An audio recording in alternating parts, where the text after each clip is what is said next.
My name is Morgan Harper, and these are some of the embers from my life's fire. To quote Richard Wagamese, we carry the embers of all the things that burned and raged in us. Pains and sorrows, to be sure, but also triumphs, joys, victories, and moments of clear-eyed vision. People give us those. People cause flames to rise in our hearts and minds and spirits, and life would not be life without them. I also believe that my journey has been blessed by folks who stuck around until the miracle happened and I could begin to become the person I was created to be. When I look back to why I started an MBA, it was to fulfill a hand-drawn career map.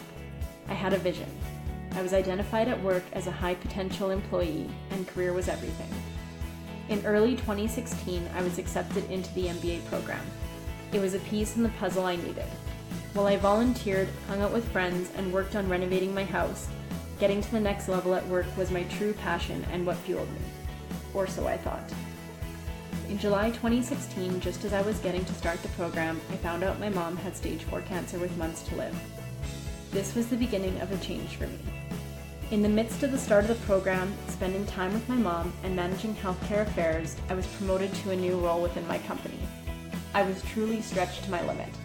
I was forced to identify what was important to me, and while I had been so career-focused before, I started to realize that was the last item on my list.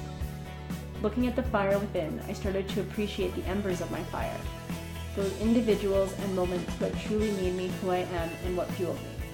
Family, friends, connections, laughter, building a home. Work was such a small part of what truly made me happy. Through this experience, I have found that I bring so much more to this world than an employee number. I am a caring, generous, cat-loving extrovert who has helped people along the way.